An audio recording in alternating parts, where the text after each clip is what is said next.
नमस्कार दोस्तों। स्वागत है आपका अपने क्लास आरवी क्लासेस में। और मैं आपका दोस्त सनी। तो पिछली क्लास में जैसा हमने पढ़ा था वैदिक काल, उसी का दूसरा पार्ट वैदिक साहित्य। वैदिक साहित्य का अर्थ है चारों वेद। चारों वेद हैं, आरण्यक है, ग्रंथ है, ब्राह्मण ग्रंथ आ गए, उसमें ऐसी चीज़ें जिसे हम पढ़ते हैं वैदिक साहित्य में आती हैं। वो जो उपवेद होते हैं वो वैदिक साहित्य में नहीं आते, क्योंकि उपवेद परिवर्तन होने के कारण, बदलने के कारण उन्हें साहित्य में नहीं रखा गया, उन्हें वैद को उत्तर साहित्य में रखा जाता है। चलिए अब जानते हैं वैदिक साहित्य श्रुति नाम से विख्यात है। श्रुति, श्रुति का मतलब यह है कि सुनकर सुनकर लिखा हुआ साहित्य, मतलब किसी जो मनुष्य द्वारा लिखित नहीं गया, अपितु मतलब कह सकते हैं जिन्हें ईश्वर ने बोला हो या ऋषि मुनि एक आत्मज्ञान जिन्हें प्राप्त हुआ हो और जिससे लिखा गया हो अपने आत्मज्ञान से, उन्हें वेद कहते हैं। चलिए आगे देखते हैं। वैदिक साहित्य को अपौरुषेय व नित्य कहा जाता है। अपौरुषेय व नित्य कहा जाता है। वेदों का संकलन महर्षि कृष्ण द्वैपायन ने किया था, इसलिए इनका नाम वेद व्यास, वेद व्यास भी है। इन्होंने जो वेदों की इन्होंने व्याख्या की थी, इसकी वजह से इनका नाम वेद व्यास पड़ गया। प्रथम तीन वेद ऋग्वेद, सामवेद और यजुर्वेद, ये शुरुआती जो तीन वेद हैं इन्हें वेद त्रय कहा जाता है। क्या कहा जाता है? वेद त्रय। आइए अब ऋग्वेद का साहित्य देखते हैं। ऋग्वेद सबसे पहले आर्यों का सबसे प्राचीन ग्रंथ है। जो आर्य आए थे, जब अपनी हड़प्पा सभ्यता खत्म हुई थी, आर्यों का आगमन हुआ था, तो उनका सबसे प्राचीन ग्रंथ यही है, जिसकी रचना संस्कृत भाषा तथा ब्रह्मलिपि में की गई थी। ऋक का अर्थ होता है छंदबद्ध रचना। छंदबद्ध रचना मतलब जैसे आपने हिंदी में पढ़े छंद, रोला, दोहा, ऐसी चीजें। श्लोक ऋग्वेद की सूक्त देवी देवताओं की स्थितियों से संबंधित है, अर्थात ऋग्वेद में प्रार्थनाएं संकलित हैं। मतलब ऋग्वेद में देवी देवियों की पूजा का, उनके जो पूजा पाठ करने में जो गायन चीज़ें होती थी, मंत्रों का जाप होता था, ऐसी चीज़ें इसमें पाई गई। इसमें 10 मंडल हैं और 1028 सूक्त। 1028 सूक्त में ये भी डिवाइडेड हैं। 1000 जो 17 सूक्त हैं, 1017 वो शाकल में आते हैं। पाठ 3 में शाकल, जो 1017 में नीचे आ जा। बाल खिल्ली जो है उसमें 11 सूक्त आते हैं। वास्कल में 56 सूक्त तो हैं परंतु मौजूद नहीं है, मतलब वहां पे उपलब्ध नहीं है ये।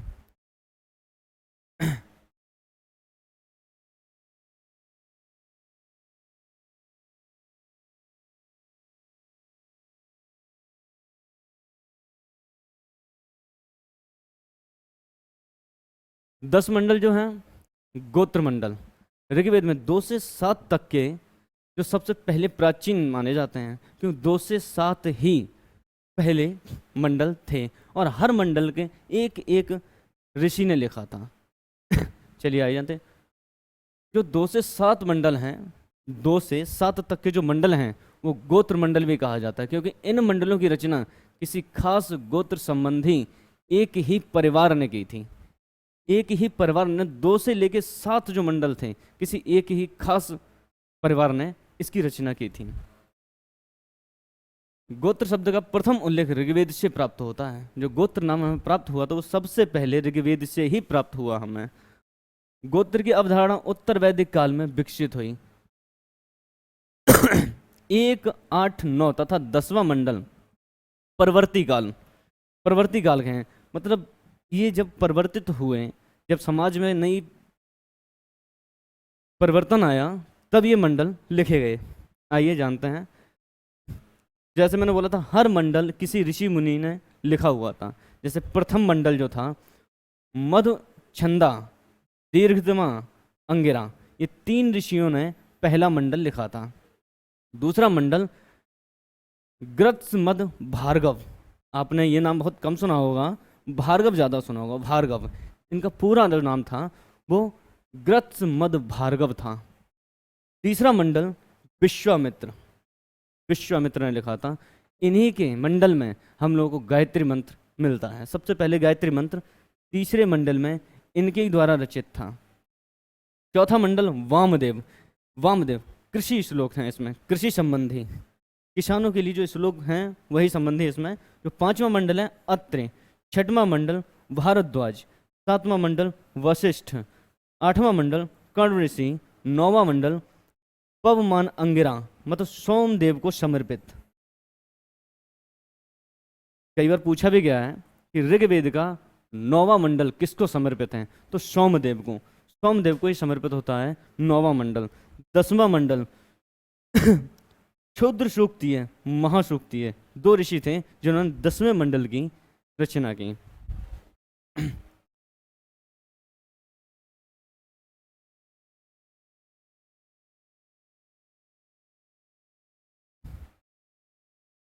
देखिए 10वां मंडल प्रवृत्ति, इसी के एक भाग पुरुष सूक्त, पुरुष सूक्त में सर्वप्रथम शूद्रों की चर्चा की गई है। मैंने पढ़ा था ऋग्वेद काल में जो वर्ण विभाजित थे, वैश्य, ब्राह्मण, वैश्य, शूद्र, वही थे।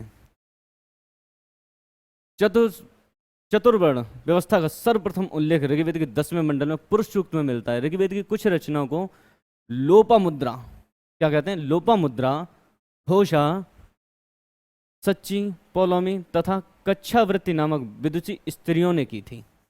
तो याद रखिए, बहुत इंपॉर्टेंट है।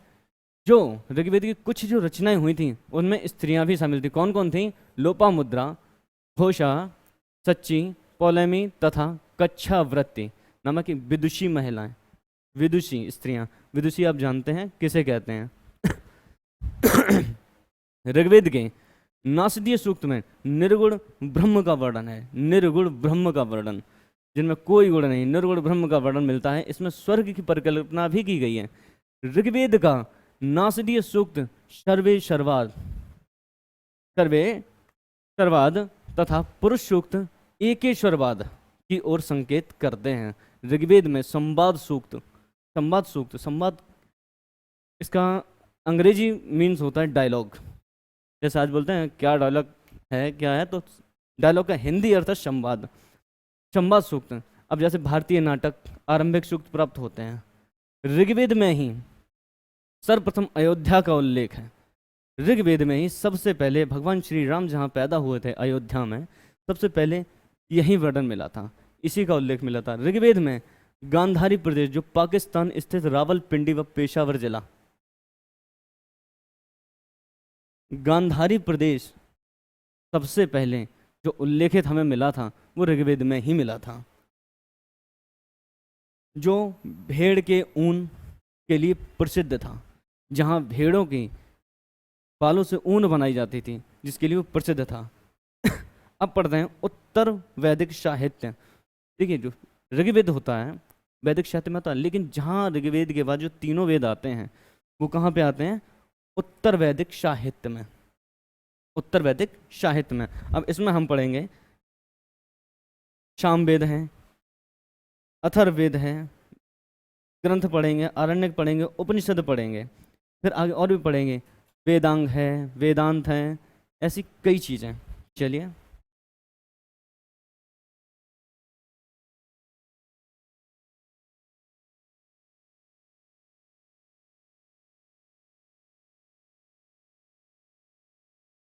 सामवेद, यह एक ऐसा वेद है जो गायन के लिए प्रसिद्ध है। मतलब अपने भारत में गायन की शुरुआत, मतलब गाने की जो कला थी, यहीं से ली जाती है।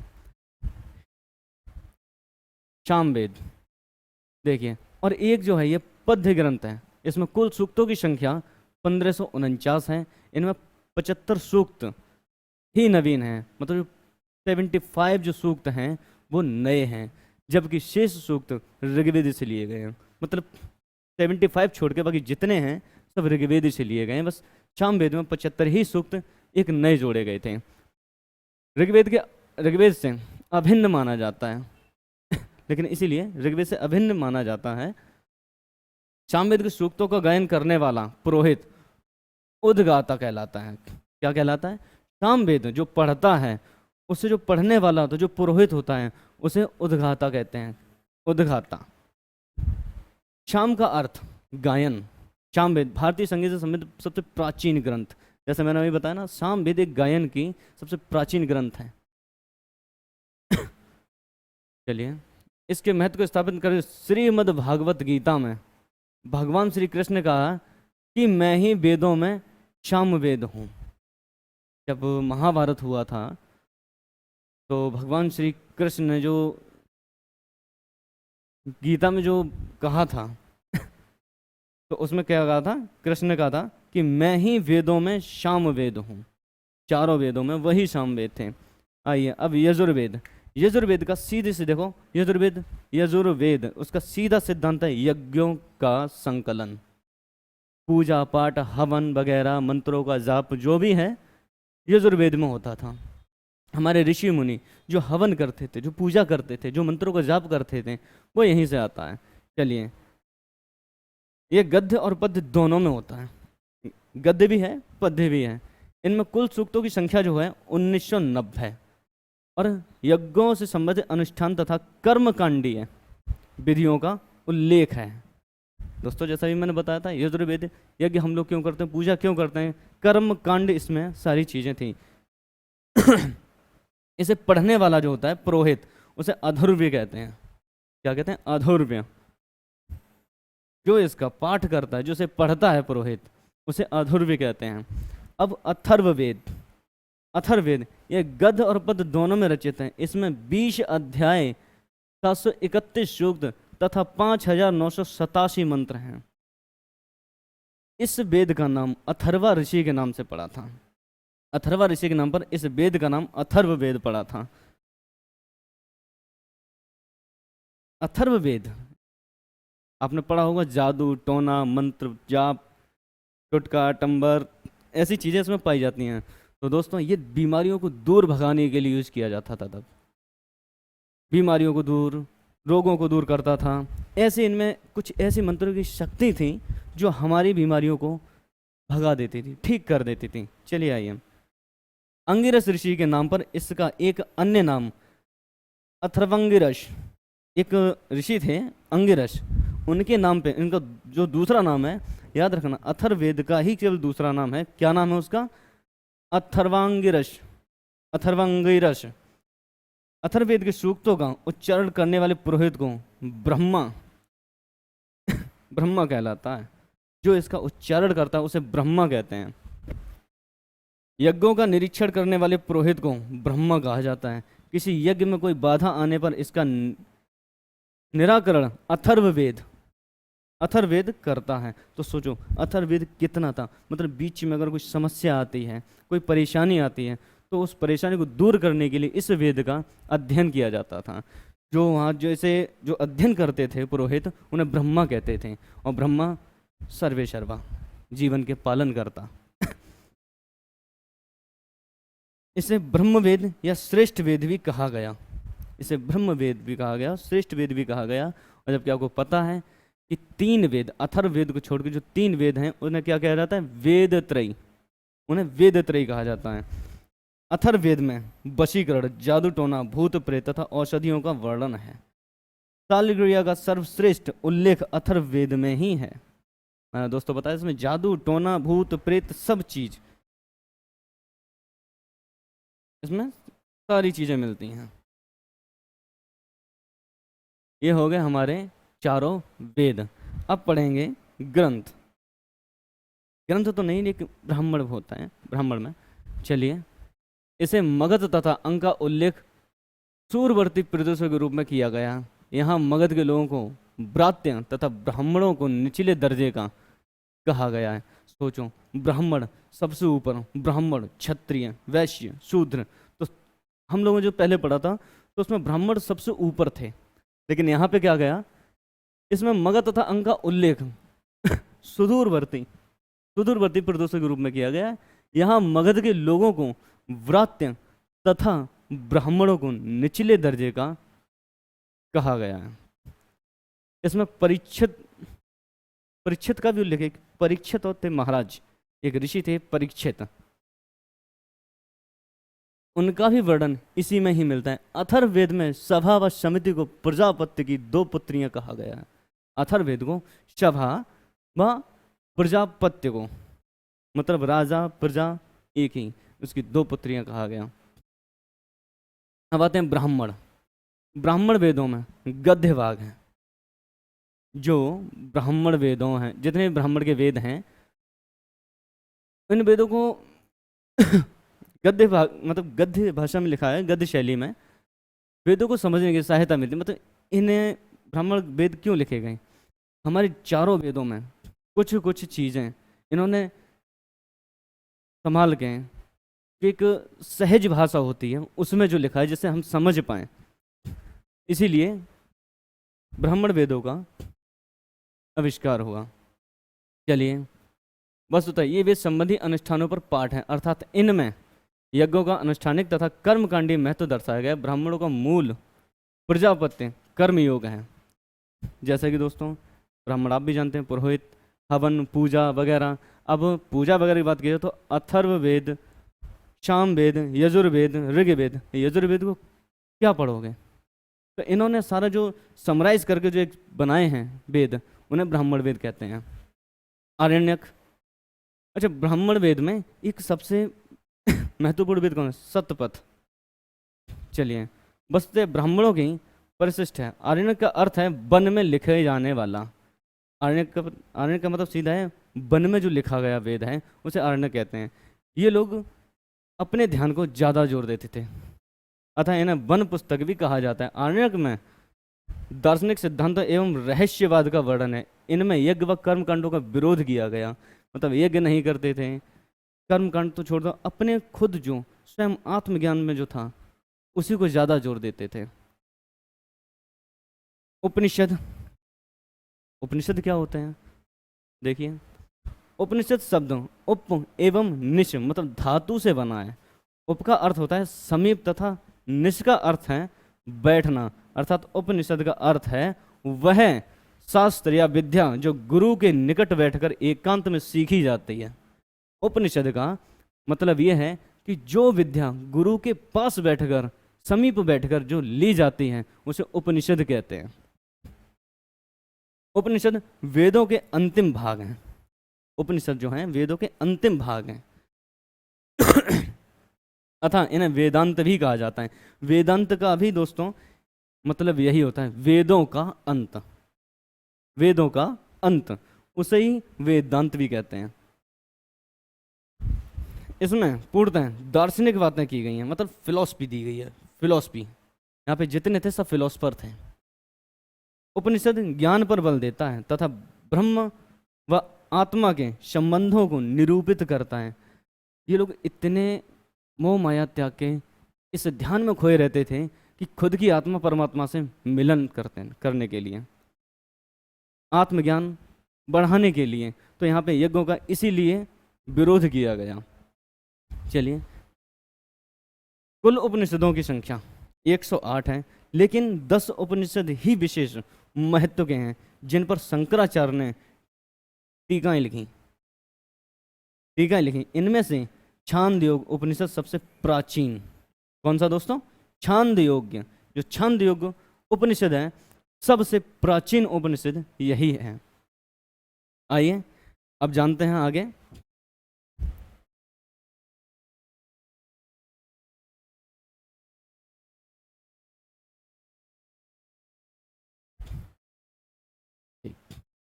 अब देखिए, इसमें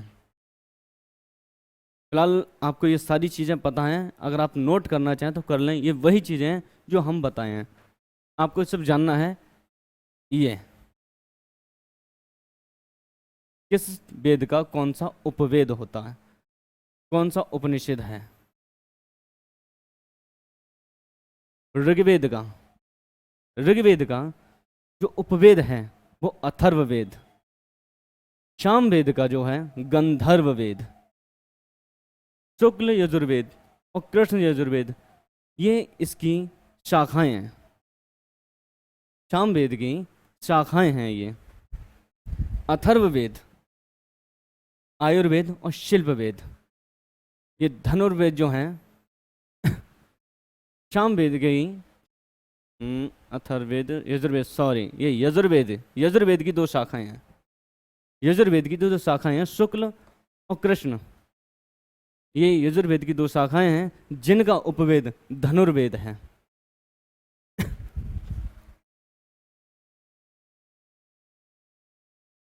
अभी मैंने जैसे आपको बताया था शतपथ के बारे में, सबसे प्राचीन है। आइए पढ़ते हैं जो आपके उसमें लिखा था। अभी वो पूरे डीप डीप में पढ़ना है। देखो पहला शतपथ, शतपथ ब्राह्मण, यह सबसे प्राचीन तथा सबसे बड़ा ब्राह्मण ग्रंथ है।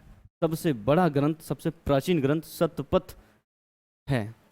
इसके लेखक याज्ञवल्क्य थे। कौन थे? याज्ञवल्क्य। इसमें जल, प्लावन कथा, पुरुरवा, उर्वशी, आख्यान, राम कथा, पुनर्जन्म सिद्धांत, अश्विनी कुमार द्वारा च्यवन ऋषि को यौवन दान का वर्णन है। इस ब्राह्मण ग्रंथ में हमारे महापुरुष जितने थे, जो भी उनकी जीवन काल के जो घटनाएं थीं, इनमें सारी चीज़ों का वर्णन मिलता है। ऐतेरे ब्राह्मण, ब्राह्मण राजा पर आश्रित है परंतु राजा से श्रेष्ठ है। आपने देखा है, वो राजा के दरबार में तो आता है। राजा के दरबार में क्या ब्राह्मण थे? नहीं थे। उनसे ऊपर तो नहीं थे, थे उनके नीचे ही, परंतु वही जो जवान कहते थे वो राजा को करना पड़ता था। जो जवान कहते हैं कि हाँ ये चीज़ होनी चाहिए, तो राजा भी उस पर विवश होकर वो काम करना पड़ता था। तैत्तिरीय आरण्यक, सर्वप्रथम नगर की चर्चा कहाँ मिलती है? तैत्तिरीय आरण्यक में। फिर है छांदयोग उपनिषद, जैसे भी आपने देखा छांदयोग उपनिषद, सबसे प्राचीन उपनिषद छांदयोग ही था। यह सबसे प्राचीन उपनिषद, इसमें देवकी पुत्र कृष्ण तीन आश्रमों तथा ब्रह्म व आत्मा की अभिन्नता के विषय में उदालक, आरूढ़ी व उनके पुत्र श्वेत केतु के मध्य संवाद का वर्णन है। आप छांदयोग उपनिषद जब पढ़ेंगे तो उसमें देवकी पुत्र कृष्ण, मतलब कि कृष्ण भगवान से लेके उनके आश्रम, ब्रह्मा, इन सारी चीज़ों का जो संवाद है, आपको सारी चीज़ें यहाँ पे मिलती हैं। बृहदारण्यक, कौन सा दोस्तों? बृहदारण्यक। इसमें गार्गी का प्रसिद्ध संवाद मिलता है। गार्गी हैं, उनका प्रसिद्ध संवाद यहीं से मिलता है। तैत्तिरीय उपनिषद, तैत्तिरीय उपनिषद देखो, एक तो तैत्तिरीय आरण्यक है, एक तैत्तिरीय उपनिषद है। इसमें अधिक अन्न उपजाऊ का उल्लेख है, मतलब यहाँ पे कृषि के मामले में ज़्यादा जोर दिया गया था। अब कठोपनिषद, इसमें यम और नचिकेता के बीच प्रसिद्ध संवाद का वर्णन है। आपने कहानी सुनी होगी नचिकेता की, यम की। इसी उपनिषद में आपको उनकी पूरी कहानी का वर्णन मिलता है। मुंडोपनिषद दोस्तों सबसे इम्पोर्टेंट, सबसे इम्पोर्टेंट। मुंडोपनिषद इसलिए इम्पोर्टेंट, हमारा राष्ट्रीय वाक्य सत्यमेव जयते इसी उपनिषद से लिया गया था। इसमें सत्यमेव जयते तथा यज्ञों को टूटी फूटी नौकाओं के समान कहा गया है। क्या कहा गया है? सत्यमेव जयते तथा यज्ञों को टूटी फूटी नौकाओं के समान कहा गया है। मतलब यज्ञ को वरीतियाँ नहीं, जो वरीतियाँ देनी चाहिए थी वो नहीं दी। अब यहाँ पे सत्यमेव जयते, सत्य की हमेशा जीत होती है, सत्य रास्ता दिखाते हैं, सत्य पे चलना सिखाते हैं। ये यज्ञ वगैरह इन्हें टूटी फूटी नौकाओं की उपाधि दी। मांडव्योपनिषद, यह सबसे छोटा उपनिषद है। दोस्तों एग्जाम में दो ही तीन चीज पूछते हैं, सबसे पहले प्राचीन कौन सा है, बड़ा कौन सा है, छोटा कौन सा है, या कोई चीज में जैसे महत्वपूर्ण, जैसे मुंडकोपनिषद सबसे महत्वपूर्ण, कि अपने देश का राष्ट्रीय वाक्य यहीं से निकाला गया। चलिए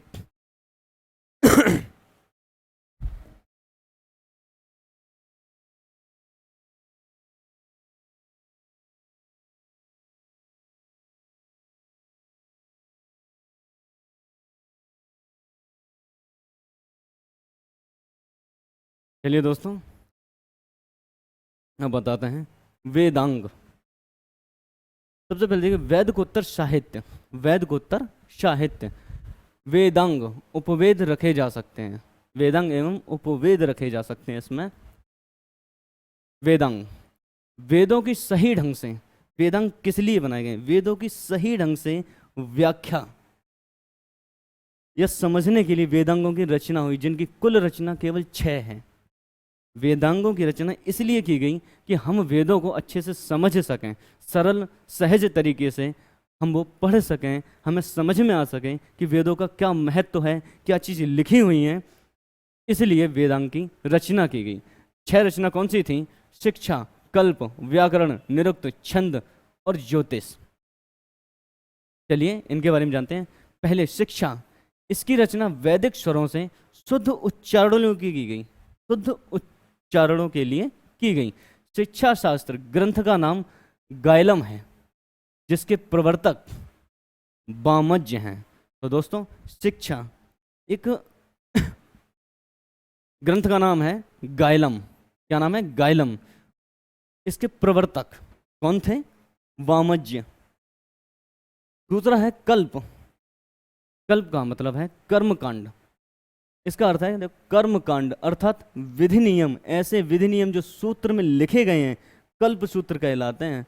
सबसे प्राचीन सूत्रकार गौतम माने जाते हैं। कौन माने जाते हैं? गौतम। सबसे प्राचीन सूत्रकार गौतम माने जाते हैं। कल्प सूत्र के 3 भाग हैं, कल्प सूत्र के 3 भाग हैं। कल्प में क्या सिखाया जाता है? आपके कर्मकांड। कर्मकांड का मतलब यह है जो सही ढंग से ना चले, आउट ऑफ रूल, जो नियम से ना चले। 3 कौन से हैं? कल्प सूत्र देखते हैं। एक तो है स्रोत सूत्र, जो 600 ईसा पूर्व से लेकर 300 ईसा पूर्व तक था। इसमें यज्ञ से संबंधित जानकारी है। स्रोत सूत्र का एक भाग सुलभ सूत्र है। आपने स्रोत सूत्र बहुत कम सुना होगा, सुलभ सूत्र आपने कई जगह सुना होगा। तो स्रोत सूत्र का एक भाग सुलभ सूत्र है, जिसमें यज्ञ वेदियों के नापने का उल्लेख है। इसी से रेखा गणित का प्रारंभ हुआ। सोचो दोस्तों, रेखा गणित जो हम पढ़ते हैं वह उसका जो प्रारंभ हुआ, जहाँ से उसका जन्म हुआ, वो कहाँ से? कल्प सूत्र से। कल्प सूत्र से ही रेखा गणित का प्रारंभ हुआ। तो दोस्तों याद रखना, भूलना मत, वेदियों को नापने का उल्लेख और रेखा गणित का प्रारंभ, रेखा गणित का प्रारंभ यहीं से हुआ।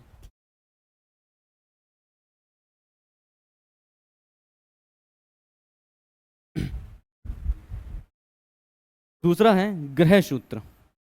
कल्प सूत्र के 3 भाग थे।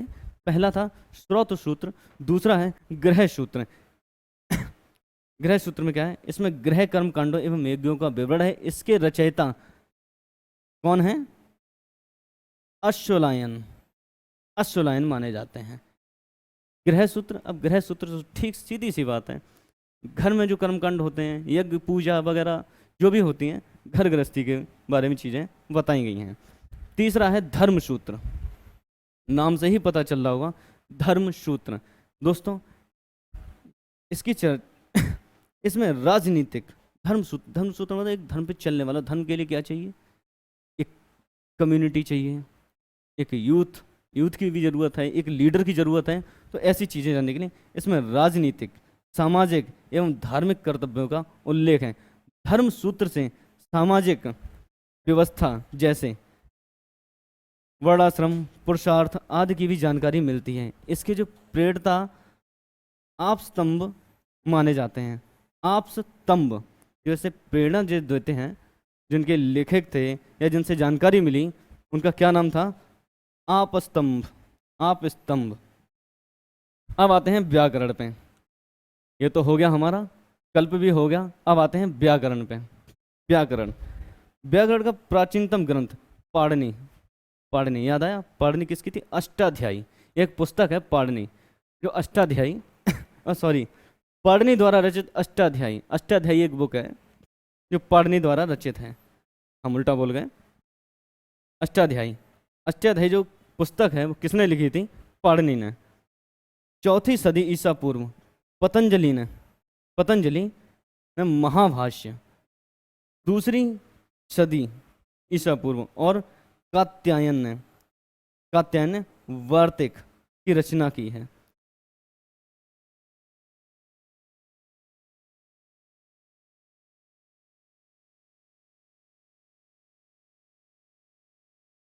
कात्यायन ने किसकी रचना की? वार्तिक ने। पाणिनि ने अष्टाध्यायी की और पतंजलि ने महाभाष्य की। दूसरी सदी ईसा पूर्व ये पुस्तकों का रचना हुई। पाणिनि, पतंजलि एवं कात्यायन को मनुत्रय कहा जाता है। मनुत्रय मतलब एक पुस्तक जो इन्होंने लिखी थी, जिसकी रचना की थी, तीनों ने दूसरी सदी ईसा पूर्व जो लिखा था। तो भाई पुस्तक लिखने के लिए आत्मज्ञान का होना बहुत जरूरी है। जैसे वो त्रय वेद त्रय थे, वैसे ये इनको जो नया मनुत्रय, मुनित्रय। आइए, चौथा है अपना निरुक्त। इसका अर्थ है व्युत्पत्ति शास्त्र। इसमें वैदिक शब्दों की व्युत्पत्ति बताई जाती है। निरुक्त के प्रथम आचार्य कश्यप ऋषि हैं। निरुक्त के जो पहले ऋषि थे वो कौन थे? कश्यप ऋषि, जिनकी रचना निंघुट, निरुक्तों में सबसे महत्वपूर्ण ग्रंथ यास्क द्वारा रचित निरुक्त 5वीं सदी ईसा पूर्व लिखी गई थी। पांचवा है छंद। इनकी रचना पद्यों के चरणों में सूत्रबद्ध करने के लिए की गई थी। इसे चतुष्पदी वृत्त भी कहा जाता है। क्या कहा जाता है? चतुष्पदी। पिंगल द्वारा रचित छंद शास्त्र इसका प्राचीनतम ग्रंथ है। पिंगल एक ऋषि थे जिन्होंने एक छंद शास्त्र लिखा था। एक प्राचीनतम ग्रंथ है इसका। छठवां है ज्योतिष, लास्ट। छठवां है ज्योतिष। इसका प्रथम ग्रंथ लगध मुनि द्वारा रचित, याद रखना, लगध मुनि द्वारा रचित वेदांग ज्योतिष है। क्या है? वेदांग ज्योतिष।